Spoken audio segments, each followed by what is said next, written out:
Okay, let's do this. Yeah. In which part of Ibiza is the legendary Café Del Mar located?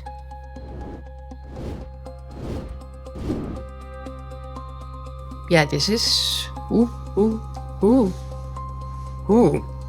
I should know that, even though it's very much before my time and not my style of music. I've only been to Ibiza 3 times total, and every time only for, I would say, like 24 hours. So this is gonna take me a second because I've only seen the Talamanca area and never went much out of it, which is a bit sad because it's really cute there. But I hope to spend some more time there next summer. So this is going to be a little bit of a wild guess because it's the only area I know. So I'm gonna go with C, Talamanca. I'm probably going to guess San Antonio. Oh, good. Off to a flying start. I'm sorry. Never been there. In which country was Carl Cox born? Oh, okay, interesting. I guess it's probably going to be United Kingdom, assuming that he wasn't born where his parents are from. No, definitely not the UK. Okay then. Carl Cox. Finally, can I ring him now and ask? Oh dear. Oh, that's a good one. I'll probably guess Barbados. B, Barbados? Hey, love this. So far so good. 2 for 2. Woo-hoo-hoo-hoo. Sorry. From which synthesizer does the original Hoover sound using Mentasm and other early rave tracks come? Oh, I know that's definitely the Juno. I'm not sure which one though.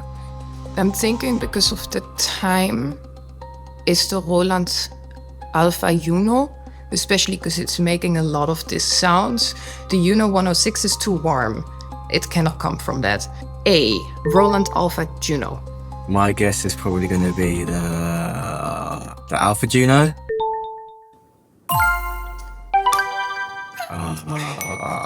The other ones are too fluffy. They sound like a hug, you know? And the Hoover sound is like...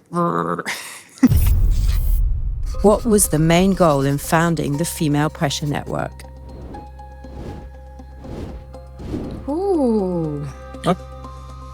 I've heard of it actually. I mean, I don't know exactly what their ethos is, but I assume it's probably not. Option A, increased visibility of women in electronic music. I'm gonna go with A, increased visibility of women in electronic music. Yeah, cool. What label does not belong to the Basic Channel family? Okay, Rhythm and Sound for sure. Main Street for sure, because Moritz van Oswald. Chain Reaction, I'm actually not too familiar. And Echo Chord, I'm not too familiar, but I'm guessing it will be B, Echo Chord, because I haven't heard of this so far. Echo Chord. This is cool. Nice. What name did Charlotte de Witte use in the early days of her DJ career? If I remember correctly, I might be wrong. It's B, Raving George. We've met a couple of times and she's this like lovely, wonderful, radiant energy. And she mentioned it before, but I cannot recall what was the reason, to be very fair. It was Raving George. I think she wanted to be quite gender ambiguous. That's the wrong term. But basically she didn't want to let people know it was a woman, I think, when she first started making music growing.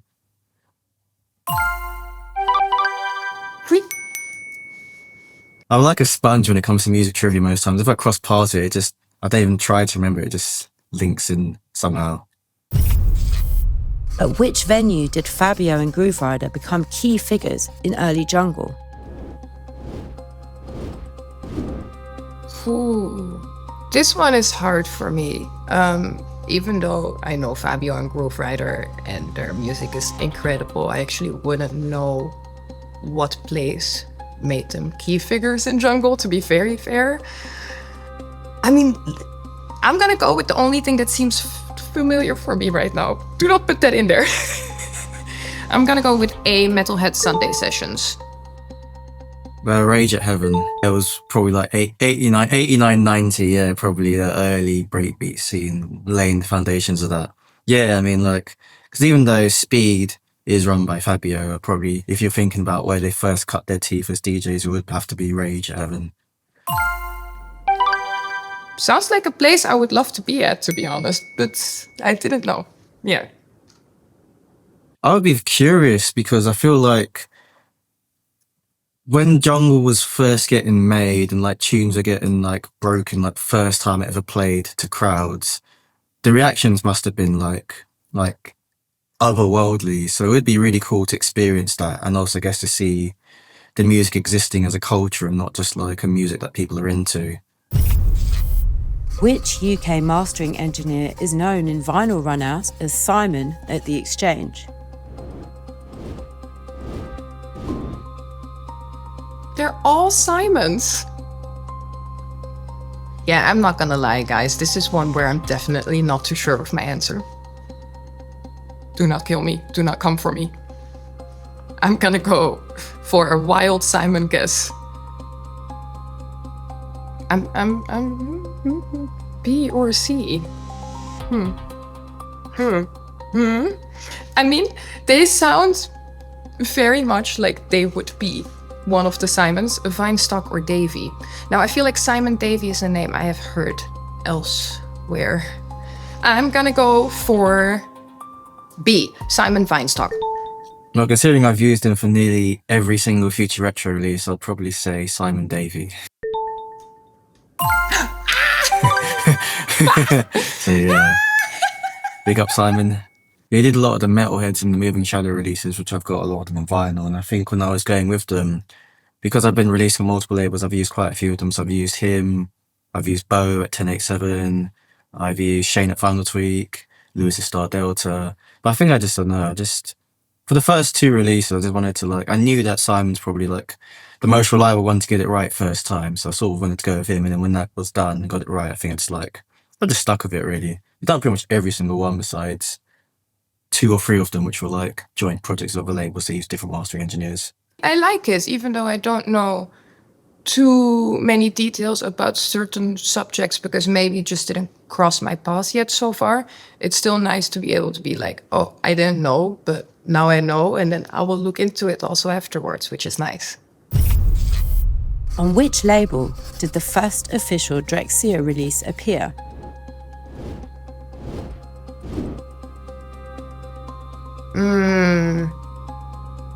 I mean, I love Drexciya, I should know this.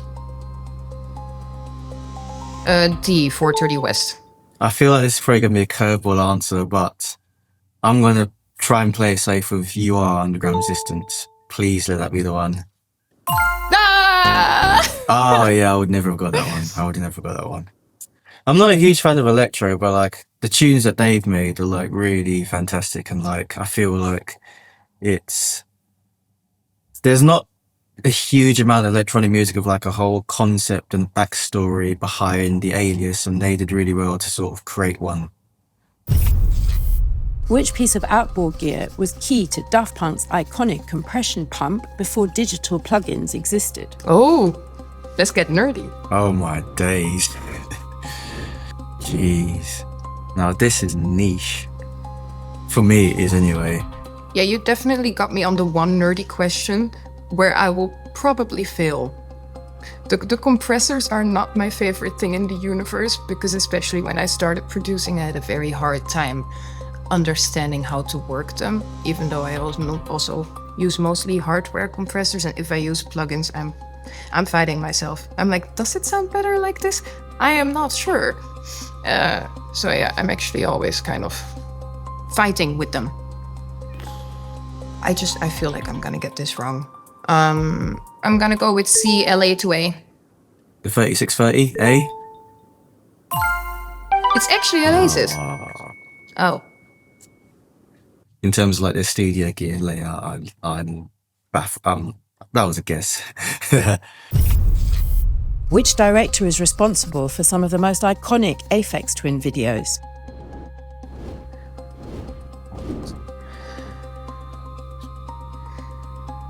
I'm gonna go with C, Chris Cunningham. There's Chris Cunningham.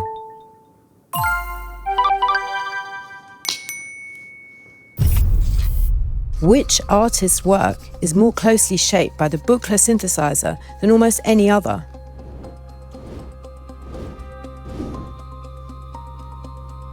I would go with C, Suzanne Ciani.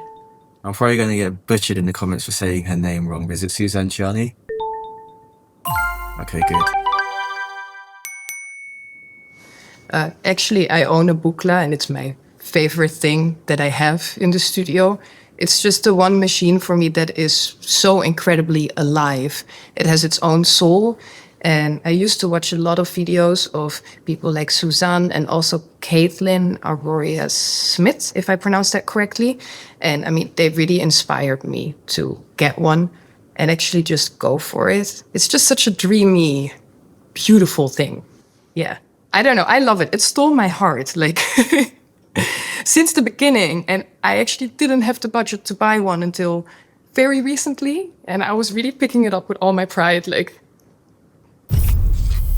Who was the DJ at London's legendary Blitz Club in the late 70s or early 80s?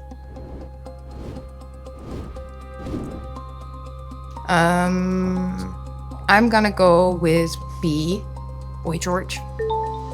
Rusty Egan? Sorry. I was born in 93 though, but a lot of this stuff is like 70s, 80s questions. But yeah, it is what it is. What was the name of Liam Houtlett from the Prodigy's breakdance crew in his hometown of Braintree in Essex? What? Whoa, okay. I didn't know he had a breakdance crew. No, so this is about before he even started making music. That's so cool. Oh man. Tja. I'm eliminating the things that I think can't be it. This is not easy. Well, you never know. I mean, if I had a breakdance crew, would you call it literally crew? Wouldn't you call it like, I mean, breakers is very obvious. I'm just trying to imagine, you know? I mean, if it was me, what would I call it? And I would just go with that. No, I wouldn't call it crew. It's very... breakers is also obvious, but it sounds cool, you know? Breakers. Eastwood Rockers. Is Eastwood an area in Essex by any chance?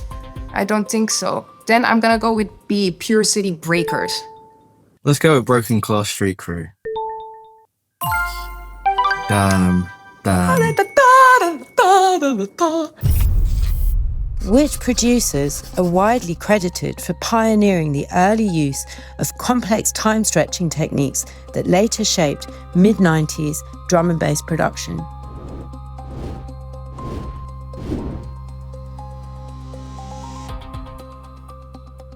For Hero would be the one that is furthest away from the other three in time, which makes me then guess that it will be A, For Hero. 4 euro. Woo! Yeah. Sorry. If you probably gave me 5 seconds, I could probably find that record right now. Okay, go on. Right. There it is. Full sleeve as well. That must have been 2-3 seconds max.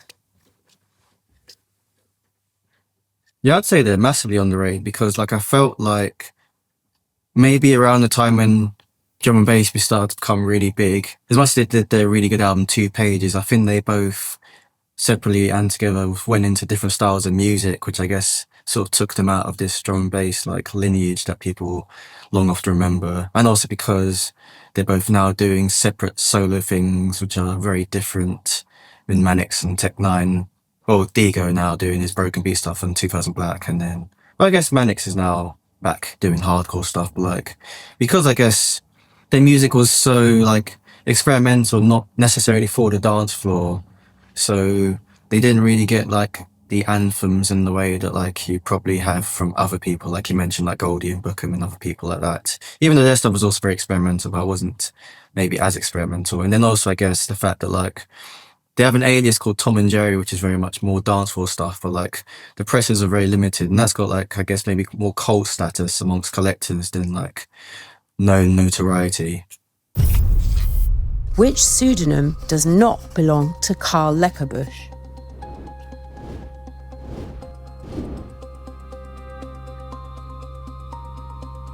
Okay.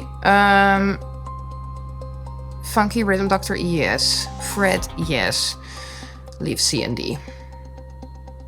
Lenk, I'm not too sure. It doesn't sound too familiar. And James Bard does ring a bell, but I'm not sure if it's ringing the right bell. I just know for sure that A and B, 100%. Because I'm collecting Leckerbusch vinyls like a crazy person. Then let's go with C. Lenk is not ringing a bell for me, so I'm guessing that will not be Leckerbusch. No, this is one of the few techno-artists actually knows. I think it's Lenk. That's not his alias.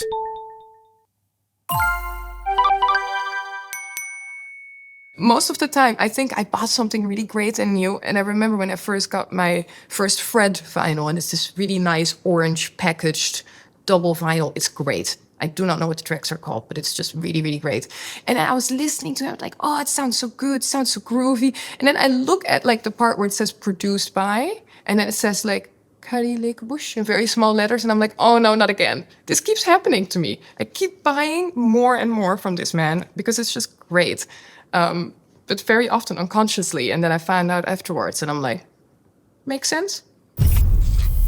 How much did a cup of coffee cost at Berghain in 2010?